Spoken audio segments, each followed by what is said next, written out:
Hello, everyone. I would like to talk about the fourth exam and what you can do to prepare for it.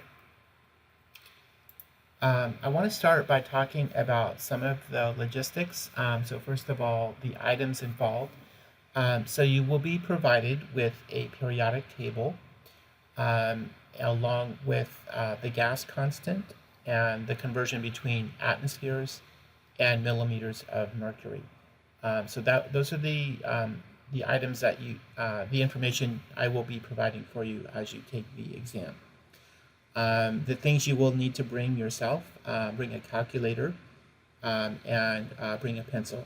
Calculator, again, very important. There will be math that I would not expect you to be able to do without access to a calculator. You can bring a note card, so a 3x5 card is fine again on this exam.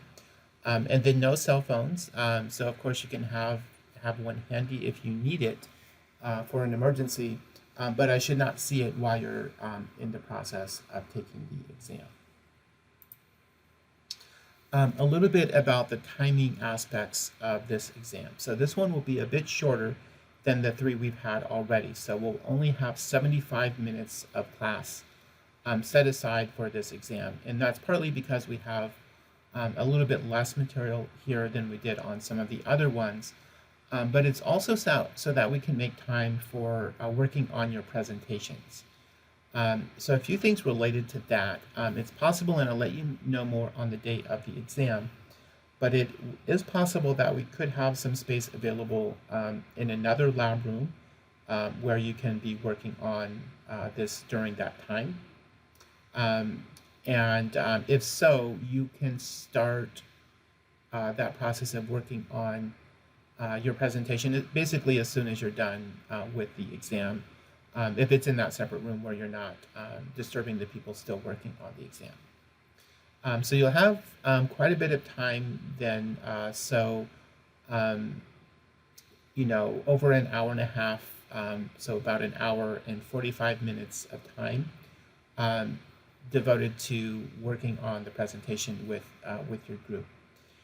If you will need time outside of that, you will need to make those arrangements with the other members of your group. So make sure that you're in contact with each other in order to make those arrangements if necessary.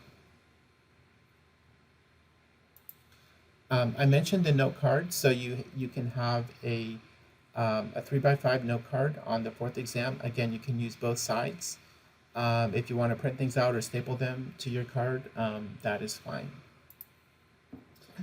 There is also a practice exam available to you on Canvas for the fourth exam, similar to how we've had for the previous exams. Couple of things to note here. Again, on this practice exam, you'll be seeing some multiple choice questions that will not be a format that will be used on your exam. So just be aware of that. Other questions could be structured similar to what you see on this fourth exam. One other note, and I don't have this mentioned on the PowerPoint, the practice exam you'll see might have some information that we're skipping over this semester. For example, things related to the solid state crystal structures, we are only doing as part of your presentations. So just be aware of that. The best way to use the practice exam is if you treat it like an exam. So set aside, an hour to 75 minutes of time. Take it like it's an exam. Don't look at your book. Don't look it up on Google. Look at your note card. And then once you've done that, you can get a sense for what areas you feel comfortable with and what areas you might need to focus on a bit more. Go back and focus on the areas that you felt the least comfortable with to improve your results on the real exam. The questions you will see here should be very similar to things you have already seen. I mentioned this a little bit on the previous slide in terms of some things that are on the practice exam that you might not see. But look at your worksheets and quizzes. Definitely take the practice exam. There could be some things on the homework as well, and that's again mainly if it's emphasizing the same things you're seeing in these other places. Um, Again, some of the homework could be more challenging than what you see on the worksheets and quizzes, but practicing that will make you better at the type of material that will be on the exam. So if there are things on the worksheets and quizzes you feel like you need more practice with, find similar questions on the homework to focus on so you can do better on those areas. In terms of the content of the exam, so Module 10 is the largest section, Module 9 is the smallest. They're all close to about 30 to 40% of the exam, so all of the modules are important. We left out more of the material from Module 9 than we did from the other two, so that's why it is a bit shorter than the others.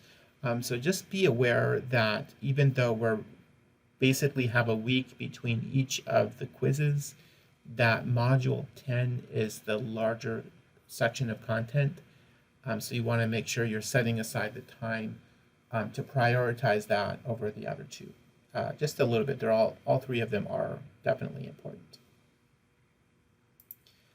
So my recommendation for preparing for the exam, hopefully this sounds familiar because it's similar to what we've had for the previous three.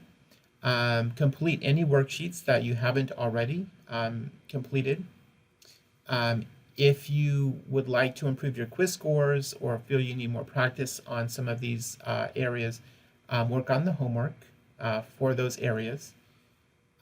Once you've done all of that, that's a good place to maybe make your note card because now you know what's important.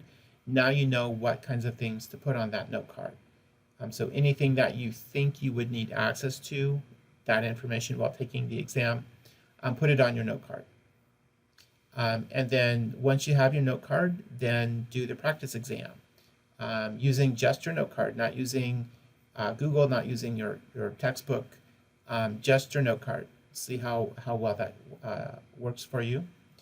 And then make sure the night before the exam, you get a good night's sleep. Even if you don't get a good night's sleep any other day that week, try to get a good night's sleep the night before the exam.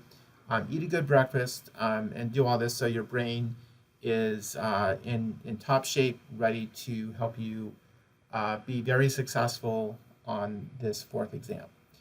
Good luck, everyone. Please let me know if you have any questions.